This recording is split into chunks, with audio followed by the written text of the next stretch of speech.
नमस्कार.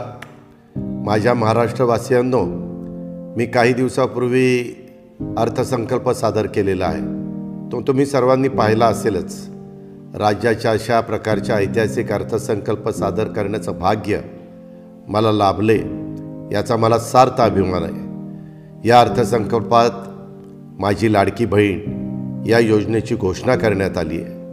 या योजनेच्या माध्यमातून राज्यातील 21 ते 60 वयोगटातील प्रत्येक पात्र महिलेच्या बँक खात्यात दरमहा 1,500 रुपये जमा केले जाणार आहेत. या योजनेवर राज्य सरकार प्रतिवर्षी 46,000 कोटी रुपये खर्च करणार आहे. आजवर आपण पाहत आलोय की प्रत्येक कुटुंबातील आई स्वतःवरील खर्च शक्य तितकी काटकसर करते, पण आपल्या मुलाबाळांना काही एक कमी पडणार नाही याची काळजी ती घेते. परंतु काही वेळा परिस्थितीची अशी निर्माण होते की आर्थिक अडचणीमुळं घरातील मुलांच्याकडं जास्त लक्ष दिलं जातं आणि नेमकं मुलींकडंच दुर्लक्ष होतं. मात्र आता मला आशा आहे की माझी लाडकी बहीण या योजनेच्या माध्यमातून मिळणाऱ्या अर्थसहाय्याच्यामुळं राज्यातील माता भगिनींची ही विवंचना निश्चित दूर होईल. त्या आर्थिकदृष्ट्या अधिक सशक्त आणि स्वावलंबी होऊ शकतील. माझी मनस्वी इच्छा आहे की राज्यातील प्रत्येक महिला आर्थिक सामाजिकदृष्ट्या सक्षम व्हावी, स्वतःच्या पायावरती उभी राहावी. कुठल्याही महिलेला असं वाटू नये की आपण दैनंदिन गरजांच्यासाठी वडील, भाऊ किंवा नवऱ्यावर अवलंबून आहोत. त्यामुळंच ज्यावेळी माझी लाडकी बहीण योजनेचा विचार करतो तेव्हा मला ही योजना म्हणजे महिलांच्या सक्षमीकरणाच्या दृष्टीनं टाकण्यात आलेलं अत्यंत क्रांतिकारी पाऊल वाटतं. आमच्या सरकारने आपल्या अनुभवाच्या जोरावर हे अशक्य वाटणारं काम शक्य करून दाखवलेलं आहे. एवढेच नाही तर राज्यातील माता भगिनींनी पुरुषांच्या तुलनेत कुठेही मागं राहणार नाहीत हे सुनिश्चित करण्यासाठी इतर अनेक पावलं उचलण्यात आलेली आहेत. अर्थसंकल्पात राज्यात 25,000 नवीन उद्योगांच्या उभारणीसाठी देखील आर्थिक तरतूद करण्यात आलेली आहे. आणि विशेष म्हणजे त्यापैकी 30% युनिटमध्ये महिला उद्योजकांना सहाय्य केलं जाणार आहे. महिलांना पिंक ई-रिक्षा चालवण्यास सक्षम बनवलं जाणार आहे. शिवाय शाळा कॉलेजमध्ये शिकणाऱ्या मुलींना देखील मोफत शिक्षण दिलं जाणार आहे.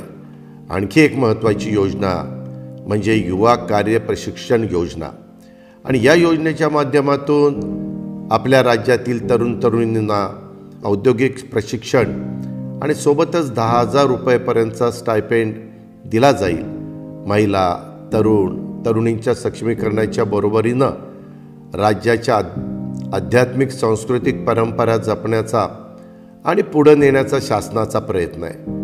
त्यासाठी आपल्या वारकरी बांधवांच्यासाठी मुख्यमंत्री वारकरी संप्रदाय महामंडळ स्थापन करण्यात येणार आहे.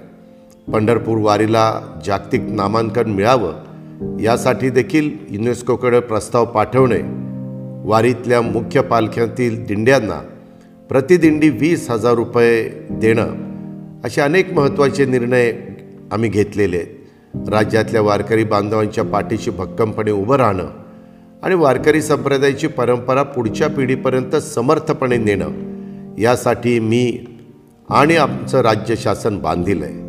तुम्ही पाहिलं असेलच की अनेक नकारात्मक निगेटिव्ह लोक या अर्थसंकल्पावर अकारण टीका करत आहेत. त्यांच्याकडून अर्थसंकल्प वाईट असल्याचं सांगितलं जातं आहे. काहींकडून तर या बजेटला लबाडाच्या घरचं अवतान आणि अजूनही बरीच नावं ठेवून हिणवलं जातं आहे. मला फक्त इतकंच सांगायचं आहे की या लोकांच्यामध्ये आणि तुमच्या अजितदादामध्ये हाच फरक आहे की ते राजकारण करणार आहेत आणि तुमचा दादा काम करणार आहे. अजून एक गोष्ट मला तुम्हाला सांगायची आहे ती म्हणजे राजकारणात आल्यापासून मी कोणताही पक्ष बदललेला नाही, पार्टी बदललेली नाही. अगदी पहिल्या दिवसापासून राज्याची जनता हाच माझा पक्ष राहिलेला आहे. मी पूर्वी जनतेचाच होतो, आजही जनतेचाच आहे. मी जे काही करतो त्यामध्ये जनतेच्या हिताचाच विचार करतो. राज्यातील जनतेच्या विकासाच्या चाकाला अधिक गती कशी देता येईल याचाच विचार माझ्या डोक्यात कायम सुरू असतो। राज्यातील जनतेच्या सर्वांगीण विकासाचं उद्दिष्ट समोर ठेवून त्याच विचारातून हा अर्थसंकल्प बनवण्यात आलेला आहे। त्यामुळे जे लोक बजेटच्या नावाने नाकं मुरडत आहेत त्यांचे चेहरे आजच नीट बघून घ्या आणि नेहमीसाठी लक्षात ठेवा, ही तीच लोक आहेत ज्यांना विकासाची गंगा तुमच्या घरादारापर्यंत येऊ द्यायची नाही। हीच ती लोक आहेत ज्यांना सरकारी योजनांच्या लाभापासून तुम्हाला दूर ठेवायचं आहे। मी अर्थसंकल्पात राज्यातील गोरगरीब कुटुंबांना वर्षभरात 3 गॅस सिलेंडर मोफत देण्याची घोषणा केली आहे। त्या बदल्यात मला शिव्या शाप मिळत आहेत। माझा दोष फक्त इतकाच की मी शेतकऱ्यांची दुःख आणि वेदना समजून घेतल्या आणि सरकारी योजनांच्या माध्यमातून त्यांच्या दुःखावर फुंकर घालण्याचा प्रयत्न केला।